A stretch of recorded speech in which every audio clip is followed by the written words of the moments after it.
this is another one of those moments where it's like, where were you when NHL came to Utah?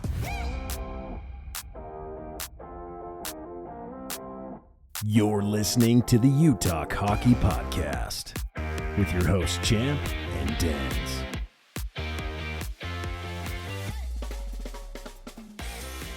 Everyone, we're back. I was going to say, we forgot how to podcast. We forgot to podcast. You should have seen my face. If you're watching the video, you saw my face. It was excitement growing. To all you diehard UTalk hockey fans, thank you for waiting it out and wanting to listen to us. Yeah, it's been quite some time. Denz, why did we have to take such a long break? Whoa, you're going to put this on me? Yeah. Go ahead, tell him why. You control the business trips and you took vacation. Yeah, exactly. So let's just give a timeline here of why we missed literally a month and a half of UTalk hockey. Well, I just said business trips and vacation. A little more. So it was like business trip, then business I went trip to Chicago, then a couple weeks in Hawaii. Then he was in Hawaii. And we actually had a week break. It just didn't work out, and then back to a business trip in Vegas last week, and we even did a video while we were at the game before we went on the Vegas trip saying we would do an episode. Then we ended up not doing an episode. It's just things just haven't clicked. But man, they're clicking now. We got a great show ahead of us, and we're excited to be back. I've missed doing this, and it's a good time. It's a good time. Well, let's talk about why our fans might have a good time, right? So, as an apology for being gone for 6 weeks, gone for 6 weeks in the middle of it, not in the middle, but in the season, we're gonna do a ticket giveaway. Whoop whoop! We love those. Thank you, Denz. We're just gonna do more of them. So the next game that we're actually gonna give away, not too far away, December. I already missed the date. Against the Ducks. Sunday I missed it. I think it's the 22nd. Does that sound right? Right before Christmas. Yeah. 3 p.m. game. We're going to gift them. All you have to do is say on any social platform, you got to make a post and say, they're back, and tag UTalk Hockey with this episode that you're watching now. So that's easy. Because, we need the world to know that we're back. Yeah. It's been a hot minute, but we are back. And we got a great show. It's going to be a little different than some episodes before. We're going to do some face-off frenzy here in a second. There's a new segment. I know, but there's a new segment called Champ's Choice. And then we're going to end with Dishing with Denz. No chirps today, but I know they're out there. Don't worry. We're going to get back into that segment over time. Heck yeah. But let's dive into our first segment of the show, which is the Face-Off Frenzy. Face-Off Frenzy. Okay, when we were thinking about what could we debate, what have we been feeling lately? There was one I posed, and then we were like, yeah, it's okay. But then Denz comes in hot, and he asks the question. Go ahead, Denz. What's the question? Yeah, so we're 22 games into the season. It's crazy. I feel like we just started, and we're already a quarter of the way through. This is the inaugural season. Inaugural, I get it. Anyways. Right. Some chirps going on. No. What is the number one thing that's sticking out? Where does UTalk Hockey Club need to make some changes? Is it changes we're worried about, or is it just things sticking out? Like, what is it? Changes, or is it things sticking out? What is just popping out? Popping out to make sure that the next 3/4 of this season actually goes better, according to Bear's plan. Yeah. So I have my thought, but I'm curious your thought first. Okay, I'll go first because we've been to almost every game. Which we didn't think in the beginning of the season that was actually going to happen, but it's been epic. It's been I love so fun. But home games, away games, doesn't matter. The biggest thing that is sticking out to me is we need to take more shots on goal. Mm-hmm. Like it is obvious. There's so many like even just people that sit around us each game. Some of them are repeaters, others are just there's new, some clowns that sit behind us. So, but like the reality is you know how often we hear we're just like, you have the shot, take it. Why are you like holding on to it? And the stats are just obvious across the league that we need to take more shots on goal. Yep. So that's for me. I mean, I agree with you, but I think back to a lot of the games. One of the games, when they played the Sharks, they were up 1-4 with 3-4 minutes left, and then they scored 5 and they lost 5-4. You know?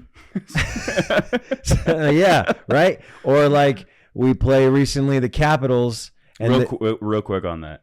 So we sent one of our teammates to the game, he and his wife, and they had to leave. They had to catch the train. And they left. Front runner. They're up 4-1. Yeah. Right. With just a few minutes left. So, we can leave. We're going to win. We're going to catch the game.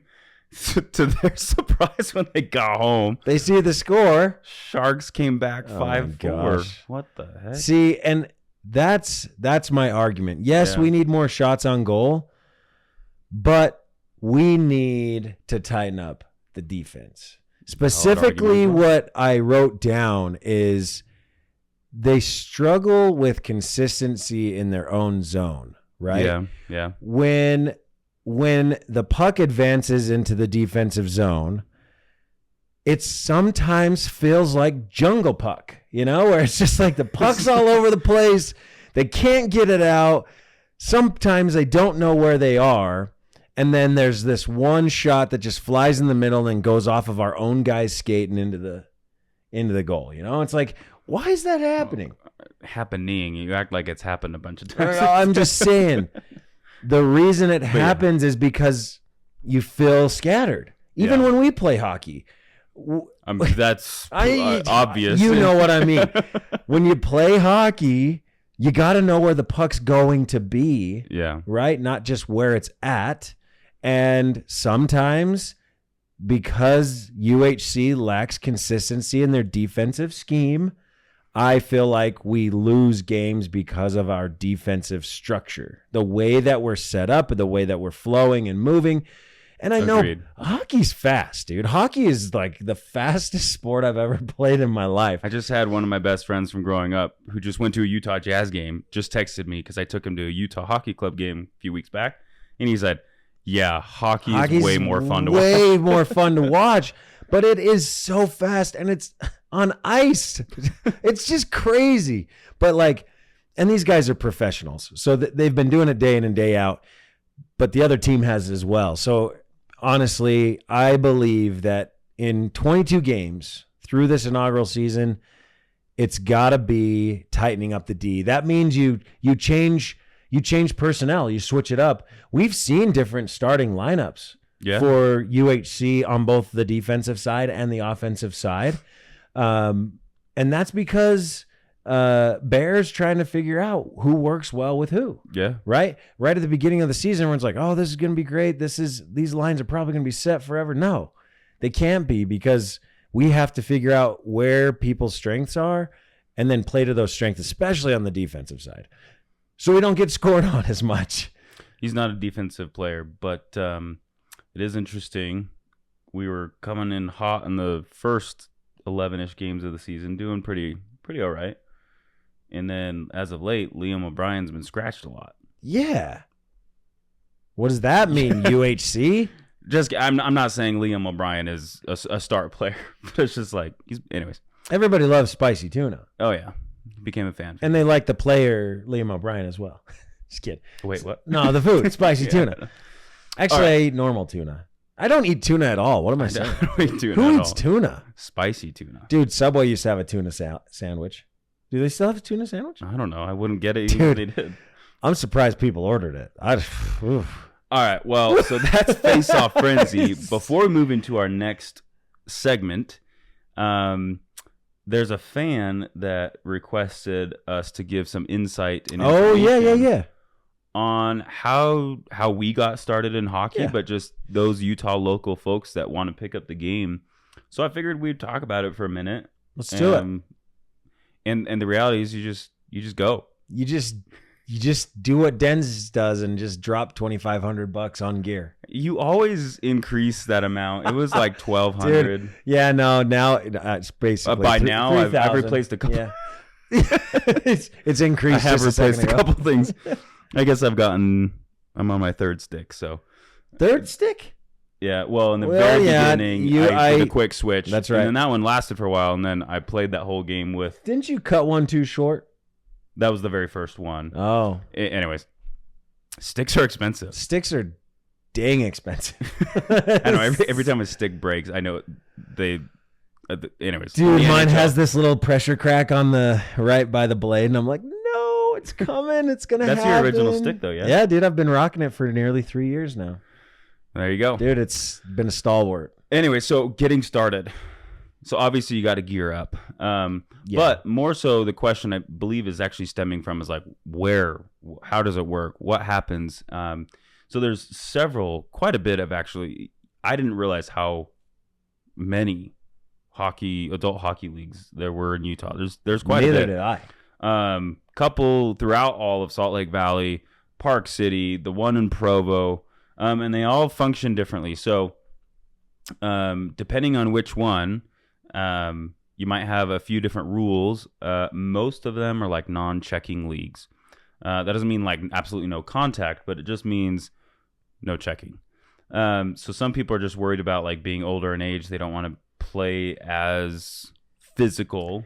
You're probably going to get hurt more from just falling on your own than you would getting hit by somebody in the league. And Champ here knows that from fact. Listen, I'll actually accept that because that means you're going after the puck. I'm going after the puck, but I struggle going after the puck and staying on my skates. That's something I need to work on. Yeah. So, yeah, I like honest. I mean, this sounds cliche, but like do a Google search, and depending on where you live, and find which one's closest to you. In the Utah County area, unfortunately, Provo is the only option you got, so you got to be willing to go up to Salt Lake if you want a different variety. But most of them, there's a team fee, and you have a team manager. Some teams, most of the websites have the information. You just reach out to team managers, see if they have open spots. But there's a lot, like zero skill, like starting off in like rookie league. We've gone up from rookie league, and it just... You just said we had zero skill, dude. That really upsets me. No. Well, I mean, we started out. Yeah. One of our we started out with zero skill. They could barely skate. All of us they played could barely hockey, skate. right? And I know you're telling them how to get started, but start by just trying to skate first. Go see if you even enjoy skating on ice first. Each of those websites, a lot of them have like skills clinics that you can sign up for. And usually a skills clinic is going to range one, maybe 2 times a week. Most of them are once a week for several weeks. And you just learn the basics of skating if you're there. There's also the basics of hockey. So yeah, it literally is just don't be afraid to start, because like everyone started at some point. And sometimes you have players that, played hockey before and they're just kind of like jumping back into things. But there's a huge portion of people, most of our team, who've never played hockey before. It's true. And you go. Register a team, find a team manager, find players. There's quite a bit out there that are, especially now, that are really interested in getting started. Like I talked to one of my friends that I took to the hockey game, and he was talking to one of our childhood friends as well, and they were talking about picking up learning hockey, and I was like, do it. Yeah. My brother-in-law, I've been helping him try to gear up. He has all the things, so we're gonna do stick time next week, dude. So it's just getting started, and not to scare everyone. I spent like $1,200 to gear up. Yeah. Champ $4,500. Yeah, Champ. It wasn't that much. Champ here got started for like $600. It's true. I was able to find used gear, which is disgusting when you think about it. But I found used gear, and because you cleaned it. I cleaned it. But your biggest expense was your skates. Skates were the biggest expense. You can find used skates, but I feel like that's the one you need to feel the most comfortable in your skates. Whether you find used skates that does the job or you find new ones, like don't go crazy expensive on new skates, but something that you can just feel confident in, comfortable. It doesn't kill your feet. That's relative. Any skate you put on for the first time is going to feel like it kills for the your feet. first time, but your feet get used to it after a little bit. Yeah. Yeah. So, anyways, that was probably all over the place. But just go get started and don't think too hard about it. You don't have to be good. You've never even had to have played before. Yeah. When in doubt, just literally put some skates on and at least hit the ice. That's where it began for us. We went to a hockey game and then we did just a public skate one day and we said, you know what? And I dropped $6,500 Yeah, the next there day. it was, dude. Yep, exactly. He goes to the store. Jeez, this is getting expensive. He bought $10 million worth of gear. Well, there's the topper. There it is. He bought an entire store of hockey gear. Where do you go buy contact gear? Yeah. The most popular place, Pure Hockey in Sandy. So I got a lot of stuff from Facebook Marketplace, Craigslist, or KSL. Who uses Craigslist anymore? That's 1990, dude. And then there's also a hockey gear exchange group that you can use. And in fact, there's places like not Al's. What's it called? Play It Again. Play It Again Sports. They have some hockey gear. They have gear. hockey gear. Shields has hockey gear. Dick's has some sporting goods stuff from Didn't they the close hockey down? side. There's still a Dick's up in Salt Lake area. There's still a Dick's in AF. Oh, that's true. Mm-hmm. So anyway, those are the places. At least get on the ice, try there, start there, and then Now, you want to gear up. The From there. last thing I will say is do not judge your experience by freaking rental skates from any of the places. Dude, you step on those and it's not a skate. Don't be so bad. It's different when you're an actual like a fitted hockey skate. And I know that's hard to like go buy something like the hockey skates, but it's just you can get an idea of it of doing rental skates. But like literally, it's like every single person new on the ice, and they're like their blades are like this, and like can't cinch up their skates tight enough, and not even sharp. That's all I'm saying. Don't base your experience off of rental skates. It's not a good idea. So with that, we're going to move into a new segment. I've done this in other podcasts before. It's just when I want to just talk about something I want to talk about, I call it Champ's Choice. Here we go. Champ's Choice.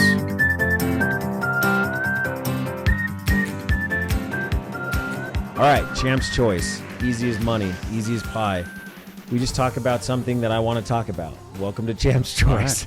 All right? Is it going to be hockey related? It's hockey related for sure, but it actually has some unrelation to UHC. It definitely happened with UHC. Sure. And it's regarding the hit felt around the world. You may know what I'm talking about. Oh, there were some chirps about this. There was chirps about it. There was some fire. Here's what happened. The golden boy of the Capitals, Alex Ovechkin, right? He's a baller. Is he known as the golden boy? No, dude. I just called him that because I wanted to. He's an amazing hockey player. Yeah. And one of the best. One of the best to ever play the game. But he's getting old. Like, he's gray hair. So are you. Hey, Denz, get out. I do have this little gray patch somewhere. Really somewhere. freaking annoying. No, it's more. No, I'm kidding. I listen. I'm 35 and I shouldn't have gray hair in my beard. But How there's old's this Ovechkin? giant white patch.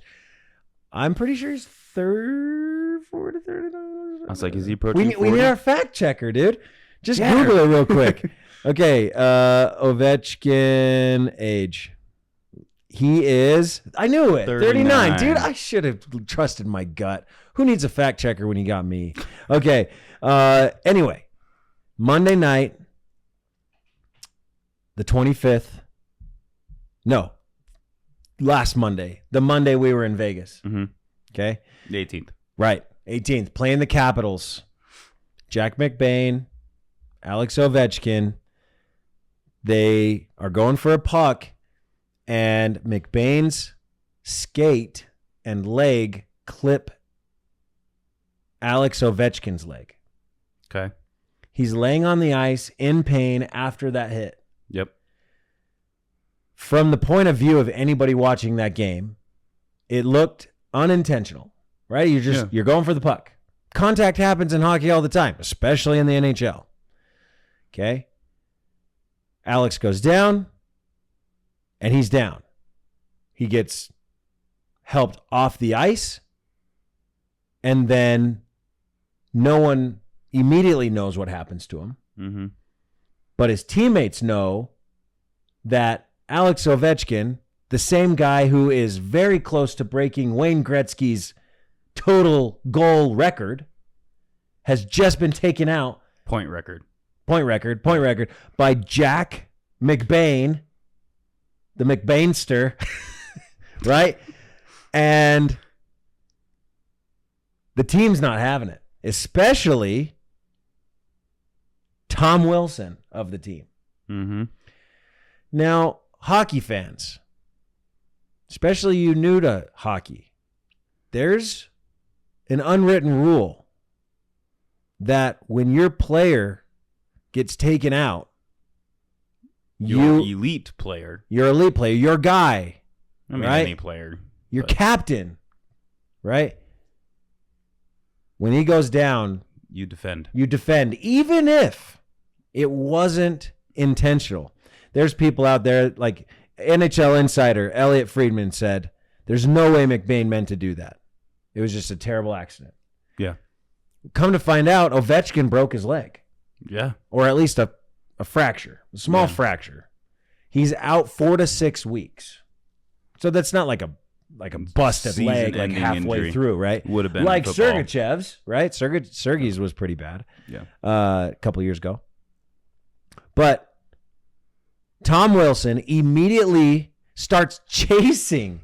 I'm not just talking like following. You can tell that Tom Wilson is chasing McBain down. He wanted to kill him. And wanted to fight. Yeah. Right? And once they locked eyes, like a love story, the gloves went off, they fought, and McBain loses. But yeah, the point that I wanted to make in this moment in Champ's Choice is, first off, Denz, with this unwritten rule of your teammate gets hurt, your guy, right? Yeah. Do you believe the unwritten rule is appropriate and 100%. Should continue to remain? 100%. Okay. I agree. Fighting is part of hockey. That's what makes it such an exciting sport. Yeah. But it wasn't even, here's what people might argue. Here's what people were chirping about. People were talking about it. They said, well, why did he go after McBain? It was an accident. It wasn't purposeful. Sure. But like, that is the sport. Yeah. To your point, coming to defend your captain and one hell of a player. Yeah. Like, you just don't let that slide, even if it was an accident. Like, it's not a fight in the sense of like, I'm going to take McBain out of the game. It's the principle.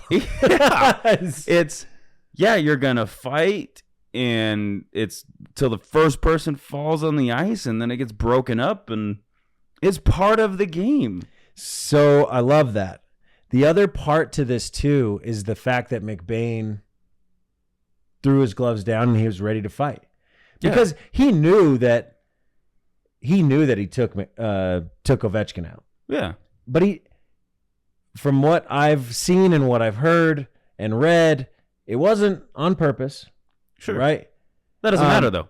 But it's the fact that Tom Wilson, player... He's defending his captain, right. and the best part is McBain said, all right, let's go. Yeah.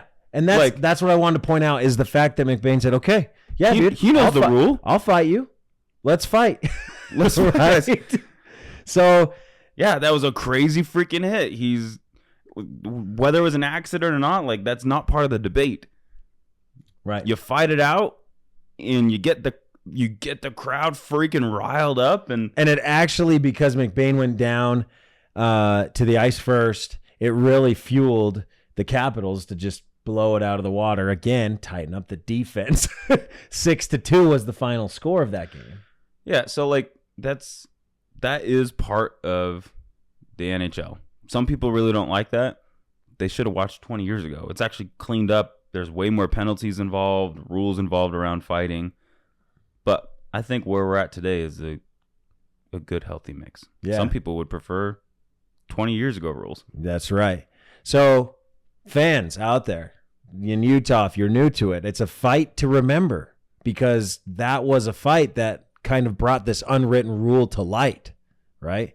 This idea of, hey, someone goes down, I'm going to fight. And even Tom Wilson said, I don't have any animosity towards McBain. No, they're professionals. I'm not angry that he did that, because it obviously was an accident. But the fact that he answered, like he called it the bell. The bell rung, he threw off his gloves and he fought me. And he's like, I'm glad that's still part of the game, because it's that unwritten rule. That's not like, because I guess some people in the last several years have not taken part in it, but McBain knew, hey, yeah, I'll fight. And that's another thing. What does that mean for the Utah Hockey Club, right? Like McBain standing up for himself, even though he did not maliciously attack Ovechkin. Yeah. Right? It's that fact that McBain was like, you know what? I'm going to face you, Wilson. I'm going to demonstrate that I don't back down. And I get it. I took one of your guys out. So let's fight. Right? So I love hockey. Holy smokes, I love hockey, dude. It's so fun. It's got such a nothing like it. Unique approach. It's like 5 sports rolled into one on ice. It's just insane. Yeah. It's insane. I love it. Just freaking Best love sport it. ever. Now, sadly, it is important to at least showcase here. Over his 20-year NHL career, Ovechkin has missed only 59 games.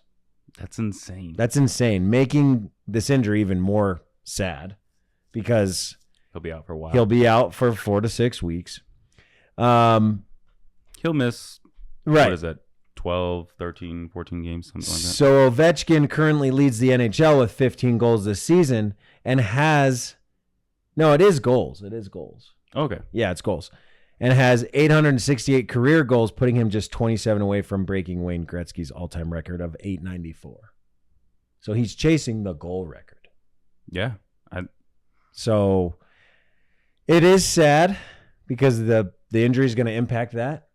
But just as I've mentioned, I think I've mentioned this in previous episodes, when my daughter broke her leg, it was right underneath, she was 6 at the time, right underneath her knee.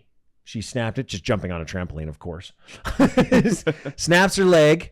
And then once we talked to the doctor about how it'll heal, like we asked, will it be weaker? And the doctor said, no, actually, once the bone heals, it's stronger. So it's, again, I think I shared that same story when we were talking about Sergachev's injury.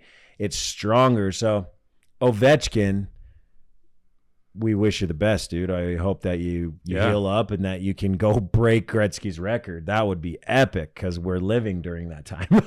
Right? I mean, I was technically living when Gretzky made his final goals, but I wasn't watching hockey then. Yeah.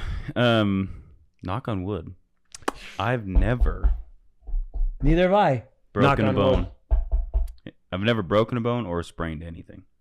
I've dislocated 2 shoulders, strained an MCL, and I've torn a rib muscle. But I've never broken a bone. Keep going. Yeah, keep knocking on wood, dude. I'm not just a little stitious. I'm superstitious. Right? Well, with some of the hits you've taken even in D-League, I'm like, dude, he's broken. I know. Chad, and everyone's like, broken? What's wrong with that guy? Why does he keep getting hit? And it's because I go full out on the puck, dude. I go hard on the puck, and sometimes I get lit up because I do it. but it's hockey, and I love it. It's so fun. Yep. Okay, well, Ovechkin, we wish you the best. Oh, a couple chirps, by the way. A couple chirps were basically saying like, oh, I saw a chirp that someone was cheering that Ovechkin was out. Okay, that's a new face-off frenzy. Hold on. I've asked this in other podcasts I've done before that involve sports. Is it okay to cheer for your opponent to get hurt? No. Absolutely not. Even if you hate them so Dallas, much. Yeah. I'm not going to Dallas's game on Monday night. And hoping that their freaking player has a season-ending injury or gets hurt. No. That is not part of the sport. People get hurt. I get that. But that's not sportsmanship. No. I agree with you. It's not like when I was just trying to find chirps and I was like, well, I'm not going to focus on the chirps. I'm just going to focus on the unwritten rule, right? But then I started seeing these gifs of people cheering that Ovechkin was hurt. I was like, this is not. Yes, he's not going to break Gretzky's record. Or their team, they know that they have to play the Capitals multiple times, right? So it's like, yeah, and you know, the Capitals are struggling. Sure. Since he was out. They're not winning a lot. Yeah. So he definitely is a difference maker, right? Yeah. So anyway, what do you think, fans? Do you think it's okay to cheer? No, I don't want to know. If you think it's okay to cheer that a player's injured. Hey, but they have their opinion. Sure, but that's just. We just won't follow you. So no, we're curious. Wishing what are your ill thoughts? upon other people in competition is just wrong.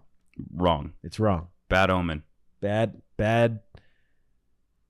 but bad wrong. What? There's a badong. That's it. I was like, bad wrong, badong. It's badong, dude. You don't want that. Yeah. It's badong. That's from a movie. If you can name the movie from that, let me know. It is a quote from a movie. It's bad wrong. It's badong. Okay. Well, let's move into the final segment of the show. What a great episode so far. I know. Here we go. Dishing with Denz. Let's do it. Dishing with Denz. That's not. Oh, it is mine. It is, dude. Come on, man. It's been so long. I forgot. It's been a while. So, we are officially a quarter of the way through the season. So, Dishing with Denz, in this segment, in this recording, we're going to see where we're at, what's going on. For those of you who haven't been following the club. Yeah. Find me in the club. Let's talk about this real quick. It is getting super old already, in my opinion, being called the Utah Hockey Club. Yeah, it's too dang long. And it's just so boring. Like, you know, I'm with you. We've gone to many home games so far. It's really hard to get into. Let's go Utah. Oh my gosh. I could. And the other one they do up on the Jumbotron, no one knows how to do it. Oh, Utah, go. I don't know, dude, something like that. But it's their first time too. The rumor is that's being let's spread that might be semi-valid is that the Yetis is being met with legal battle. Yeah, that's true. But did you also see recently in a game? Don't tell me that Yeti is now one of the graphic sponsors of what? Of the Utah Hockey Club. Yeah. Yeti Coolers is now a sponsor of UHC. That doesn't mean anything. It means that they are going to co-collab in the name of Yeti. I don't know. Dude, come on. What do you think? Is Denz wrong or is Champ right? Let us know. Dude, totally got you. He did. Yeah, you're like... I was like, okay, wait. Here's the thing. There are two fans. I have yet to actually find them in person. I only ever see them on the yeah. I already know who you're talking about. They dress up like mammoths. They have some pretty good seats. They do. I want to meet you guys because I hope you guys are dude. Right. I hope the Yetis get squashed by a mammoth foot. And they can't move forward with it. That was the Yeti. That's the dying call. And that Mammoths or even Outlaws steps up to the plate. It's true, though. I do like Outlaws. Yeah. I could get behind Outlaws. So everybody would be dressed like cowboys when you go to the game, though. Would that be cool? Here's the problem. If people are wearing cowboy hats... No one could see in that dang arena. Whoa. Nah, dude, I'm serial. It is true. We already struggle with everybody's dome. And that's in a lot of sporting arenas. But, like, you put cowboy hats on everyone, that would be a little problematic. It'd be a little problematic there, buddy. But it'd be cool at the same time. I don't know. What do you all think? What do you want? Anyways, so let's get into addition with that. Yeah, let's do it. Holy crap, that was a side tangent.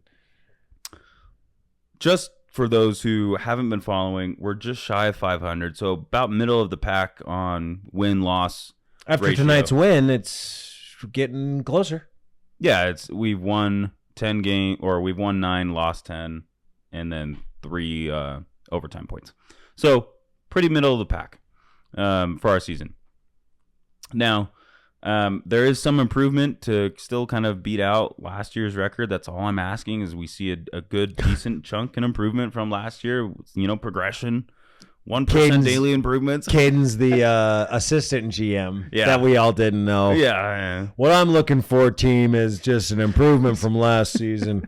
But we're a quarter. Are you a CEO or what? Holy shnikes. Come on. We just need to see a little more improvement. That's my conversation. It is. Today. It's true.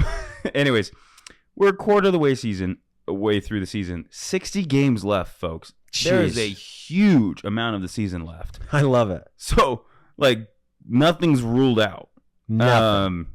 We could make this. We could win the Stanley Cup. Yeah. So, maybe a lot can still happen. Yeah. Right. Oh yeah. Well, some insights. I want to talk about some key players that have been doing pretty good for the Utah Hockey Club. And we're going to discuss if it should keep riding on all these players or who else do we want to see step up. Because here's the thing. Even when we've been at games, we've been asked by surrounding people. They're like, oh, you guys seem like you know the club. You can find me in the club. You seem to know what's going on and players' names. Like, so tell me who's the best player. What number should I be looking at? Which I appreciate. It's true. We sit down in every game almost, and everyone turns to us. Well, you guys seem to know a lot. What do you? Who's this? What's that? And that's cool. So, first and foremost, I want to talk about Gunther. Okay, this kid, 21 years old. We've done a player spotlight before. This kid is rocking it this season. And he needs more freaking help. He does. Like, I think he needs more ice time. Because his stats are solid. He's got, I think tonight, he's at 20 points on the season. After tonight. Mm-hmm. Okay, so it is more so just like Cooley and Keller have been playmakers. Oh, yeah. And I think that's a good formula, but I just think he deserves more ice time. I think Gunther has set a position. He's got a great shot percentage, right? Like powerful shot. Yeah. By the way, the Utah Hockey Club is sitting at like the 98th percentile on shot speed. That's because we got Sergachev on our team too. Yeah. We got some freaking hard shots. We got some freaking snipers, dude. But so I think there needs to be more rallying support around Gunther. I think he is a playmaker. I think he finds himself in position, and he has the percentage. Going back to shots on goal, he needs more. Yeah, I was going to say he doesn't get as much as I would like to see or expect. I expect him to get more shots on goal. I'm trying to think, though, when does Gunther score the most? Like, when or where on the ice? When and where? I'm curious. It's usually he's more towards the side. Yeah, left side. Yeah. Left side, left it's side. It's true, right? And, I mean, obviously that plays into position. I get that, fans. But there's a certain spot. I bet if we saw a heat chart of, like, where his shots Yeah, that's actually where it shows his left side. Yeah, right. It's very heavily in that spot. Do you know if it's more from reception of an assist or more he's taking it down and he finds his spot and then he hits? He's had both, but definitely reception. Like, that's like when we're watching the game and you find even the crowd, I think everyone's catching on by now, which is why I think it needs to be, the play needs to develop more. He needs more ice time to make it happen. But he all of a sudden gets open on that left side, and the play's moving around, the puck's moving around, and everyone sees him winding up and like getting ready and being in position. I'm like, get it to him. And a part of that is like some of the other players, I feel like they need to take more shots on net as well. Maybe that's part of the fact that like, oh, they're trying to get over to Gunther, and that's when we keep losing the freaking puck. Well, I mean, in hockey in general, swinging the puck and moving it around is really important. The more you move it, the better the chance you have of opening up the ice to get a shot. But I get what you're saying too. You would expect more opportunities for Gunther. Yeah, he's on track to get mid-70s, maybe 80s in points. Don't be surprised, Dave. Don't be surprised. So, I think that's incredible. Another one, obviously, Keller, our captain. Captain. Captain. He's tied with. They're both at points, and but Keller is a freaking playmaker. So like, there are some things that I think Keller even needs to be improving upon. But I want to skip over to Cooley real quick. So we have Gunther, we have Keller, we have Cooley, and then Sergachev. These are like the four players. The guys. These are the four guys that you should be watching really closely. They make up most of the action on the team. Well, Bukestad's back. He's been doing okay. He's been doing okay, but he's not one of my four. Yeah. You're right. So here's the thing. Cooley he's doing okay. He's got 17 points, right? So he's up there. But lots of missed opportunities. His shot percentage is pretty low, like 8 some odd %. I'd like to see some of that improvement. Like so going back to, I think the team overall needs more shots on net. So either he needs to be taking more shots on net, giving more opportunities, or he needs to clean up, making sure he finds the right opportunity for shot on net and not just throwing something at the net. You know what I've noticed about Cooley as well he's a dancer. By the way, I think we did. We updated that. That's not true. He's a dancer. No, on ice. You know what I see in him though? He looks like he gets gassed fast. He is also one of the fastest skaters though. That's what I mean. He exerts all his energy, which is great, but it's a 60-second shift and he's out. So, I mean, and that's pretty normal, right? Yeah.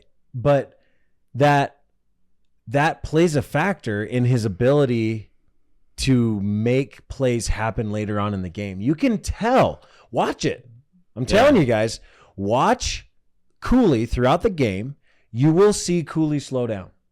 Sure. Cooley slows down.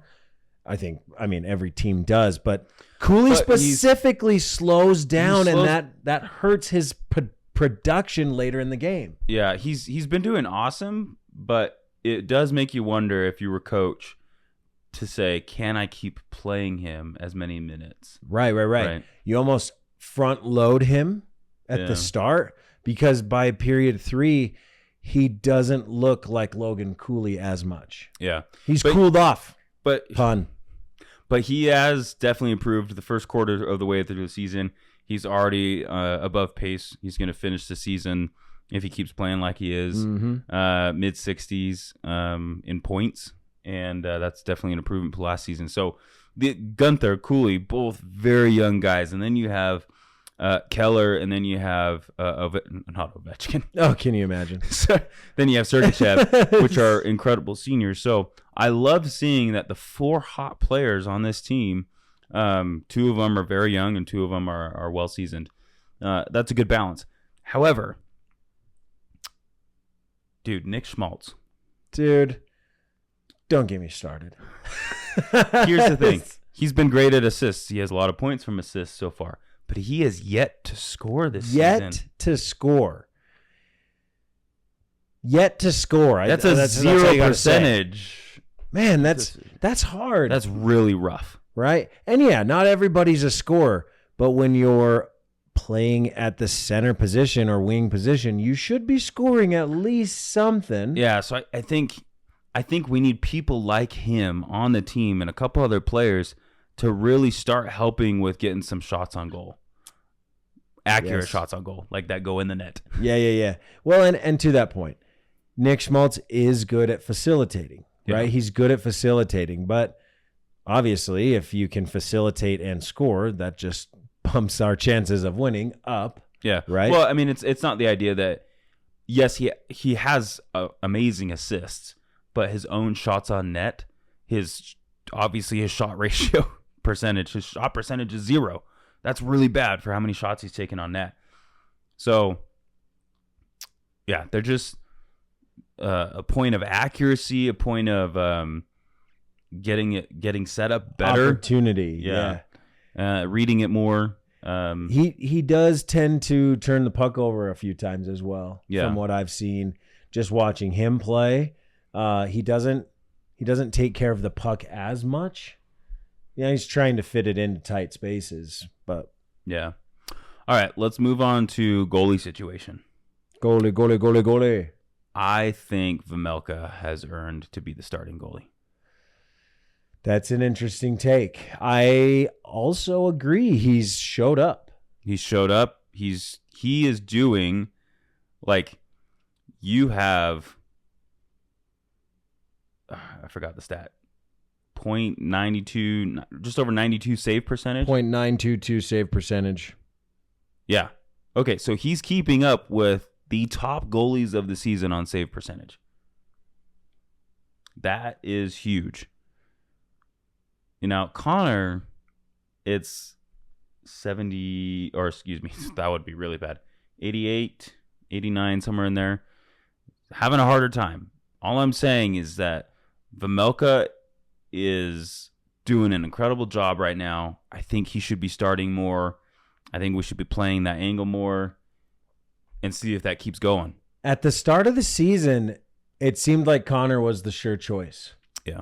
But then something happened. Connor lost a little confidence.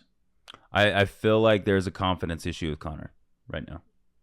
And knowing his past, because of what he shared about just being in a dark place even, could be clicking into that, which would be really unfortunate. It'd be really sad. We hope that's not the case. But the overall approach of how Vejmelka's been going about games, it just seems he's more confident. Yeah. And he's got more drive almost. Like he's got a fire that just shows like, hey, dude, I want to be the goalie here. I'm going to play lights out as best I can. Now, granted, they're both getting scored on, which is why we're middle of the pack right now. Yeah. And even though it's not just them. Like, even though we have quite a few losses, even with Vejmelka, again, his save percentage, it just goes back to like, yes, we've lost those games, but his save percentage is stellar right now. We need to shore up defense. To your argument earlier, defense really needs to break up some of those lanes. So, yeah, I think we'll call it quits for there. This is running long, and we could probably talk for a couple more hours because we've spent 5 weeks off. We had more, dude. No, just kidding. But that's kind of where we're at from the season from a high level. Some of them are more details. But yeah, if you're looking for players, here's something. Jerseys went on sale. Mm-hmm. So the big thing is like, which jersey do I get? Now, a lot of people already have their jerseys. Yep. If I remember correctly, it was the second all-time jersey sale record that was hit. In sports? In hockey. Outside of one of the Stanley Cup games. It's awesome. That might be wrong if I remember reading the article correctly. Anyways. There were a lot of people there to get jerseys. Huge amount. So, who do you get? Well, usually you get some strong anchor name on the team, in my opinion. So if you're just wondering who you should get and you don't have a favorite, there's many others on the team that are awesome players, favorites, spicy tuna, like all of those things. Michelli. Yeah. But you have Gunther, you have Keller as the captain, you have Cooley, which is like super raw young talent that might be with the club for a long, long time. And then you have Sergachev that is just a powerhouse defenseman. So yeah, something to think about. How dare you not even say Lawson Krause's name in that sentence? And then you have Krause. I'm just kidding. Here's the thing. I thought you were going to go with Gunther if you were to get one. That's because one of my hockey numbers of the two I have used is 11. 11 is one of them.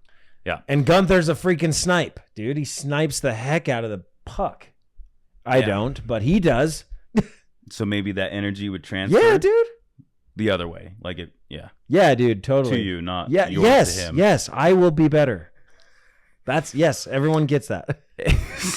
Anyways, so with that, we're looking at getting some custom jerseys. Unfortunately, when we went to go do it, they weren't like, taking any more orders. They're on back order. But it was today that you opened. We're gonna get some custom jerseys done with them that says Denz and Champ with our numbers on them, and then we'll have like where the captain patch goes. We're gonna have like UTalk Hockey patch. Yeah, that's gonna go on our jersey or host. H. Or get an H. Put an H on them for hosts of the UTalk Hockey podcast. We're really high on ourselves when it comes to the podcast. Yeah, you know. Listen, if you don't like what you do, don't do it, right? We like what we do, so we're going to keep doing what we want to do. Anyways, but yeah, if you are coming to games, come say hi. Again, we're in section 131, that was the section 131, row 12, seats 3 and 4. Yep. So we're not hard to miss. We are usually always wearing these sweaters. Yep. I guess we would be hard to miss if we get the custom jerseys and then we just look like everyone else. Right now, we're not hard to miss. We're not hard to miss right now. Anyways, that is a wrap on today's episode. Just as a reminder, if you made it all the way through, if you share this episode and you just say, they're back, give them a watch and tag us. You got to tag us, otherwise we don't know. December 22nd against the Anaheim Ducks at 3 p.m. are the tickets that we're giving away. Over and out. Thanks, everyone, for watching. Cheers.